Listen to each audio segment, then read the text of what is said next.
कपड़े धोने वाली बहू। शादी के पहले से ही विभा को कपड़े धोने का बड़ा शौक था। कभी नल के नीचे तो कभी तालाब के पास। अरे मेरी नीली वाली लुंगी नहीं दिख रही है। विभा की अम्मा, कहाँ रखी है लुंगी? अरे वो तो विभा ने परसों ही धोकर रखी थी आपकी अलमारी में, देखो वहीं होगी। वो ना मैंने आज धो दी, मुझे लगा कि गंदी हो गई होगी। अरे कैसे गंदी हो गई थी, उसे तो मैंने पहना भी नहीं। हे भगवान, इस लड़की के कपड़े धोने की आदत से परेशान हो गया हूँ मैं। जितना तो घर में राशन नहीं आता, उससे कहीं ज्यादा डिटर्जेंट पाउडर का खर्चा है। इसकी शादी करवा दो, शादी जाए अपने घर में ही करे काम, फिर चाहे घर के कपड़े धोने हो या पूरे गांव के। हाँ ठीक बोल रही हो, देखता हूँ मैं कोई लड़का। वो दिन भी आ जाता है जब विभा को देखने लड़के वाले आ जाते हैं। लड़की मुझे अच्छी लगी। होने वाली सास कहती है, बेटी अगर कुछ पूछना है तो पूछ लो।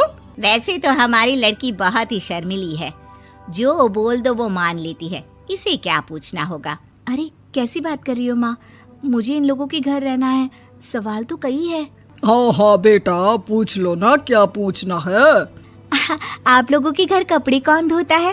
सास का मुंह बन जाता है। देखो, अगर तुम ये कहना चाहती हो कि तुम्हें कपड़े धोने नहीं आते तो सुन लो, कपड़े मैं ही धोती हूँ, लेकिन तुम्हारे आ जाने के बाद मैं रुमाल तक नहीं धोऊंगी। अरे चुप रहना भाग्यवान, बहू बेचारी घर आई नहीं, उसे डराना शुरू कर दिया। वो क्या है ना बिटिया, अभी तक तो ये कल्लू की माँ ही धोती थी, लेकिन अब तुम्हारे पापा तो दहेज में वॉशिंग मशीन देंगे ही।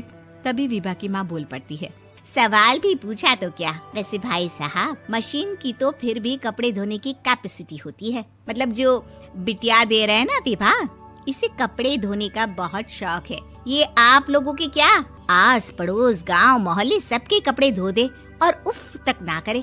बाहर देखा नहीं आपने कितने कपड़े सूख रहे हैं, सब हमारी बिटिया ने ही तो धोए हैं। बस भी करो ना माँ, शर्म आ रही इतनी तारीफ सुनकर।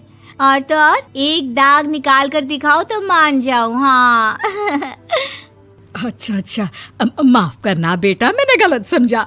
हमें तो रिश्ता बहुत पसंद है। और ऐसे जुड़ जाता है रिश्ता कपड़े धोने का शौक रखने वाली विभा का। उसकी शादी हो जाती है कोयला फैक्ट्री में काम करने वाले कल्लू के साथ। शादी के बाद अचानक विभा चिल्लाती हुई सास के पास आती है। सासू माँ, अरे सासू माँ कहाँ है आप?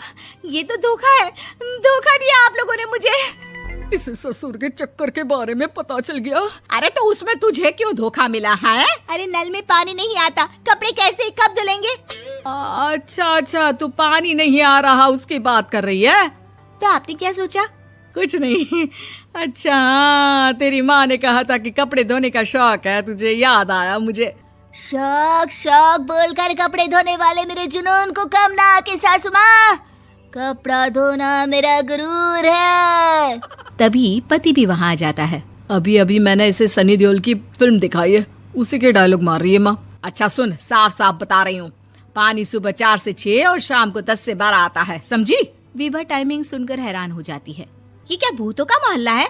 सुबह 4 बजे उठकर कौन कपड़े धोता है? 4 बजे टंकी में पानी जाता है, फिर सारा दिन धोना ना, किसने मना किया? अरे कैसी बात कर रही हैं? 200 लीटर की टंकी में कितने कपड़े धो लूंगी मैं, सुबह ही उठ जाऊंगी मैं। अब क्या था, विभा सुबह 4 से लेकर रात के 12 बजे तक कपड़े ही धोती रहती।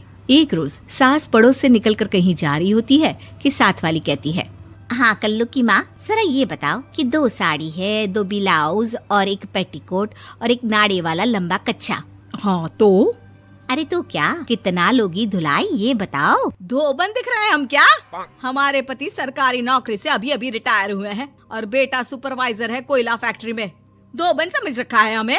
हाय रे कल्लू की अम्मा, माफ कर दो, वो तो मोहल्ले में यही सब बता रहे थे कि तुमने बहू को कपड़ा धुलवाने के काम में लगा दिया है। सास को पड़ोसन की बात सुनकर गुस्सा आ जाता है। वो घर पहुंचती है जहां घर के बाहर ही इतने सारे कपड़े सूख रहे होते हैं जितने कि किसी धोबन के घर पर। अरे ओ कल्लू की दुल्हन, बाहर निकल।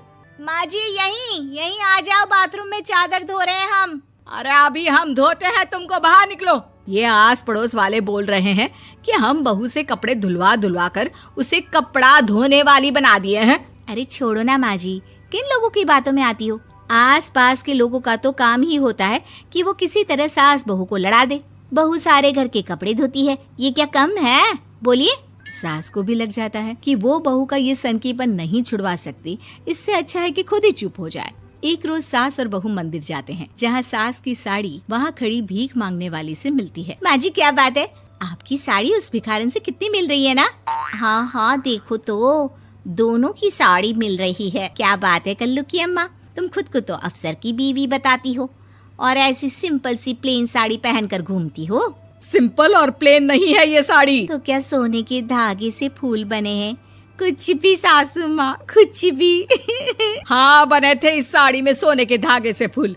मेरे पति लेकर आए थे मद्रास से स्पेशली मेरे लिए 10,000 की। ताहे भाई साहब इस भिखारन के लिए भी सेम टू सेम साड़ी लेकर आए होंगे 10,000 की। सास उस वक्त तो कुछ नहीं कहती, लेकिन बहू के साथ घर आती है और अलमारी से एल्बम निकाल कर लाती है। ये साड़ी देख रही है, ये वही साड़ी है जिसे मैंने अभी पहना था।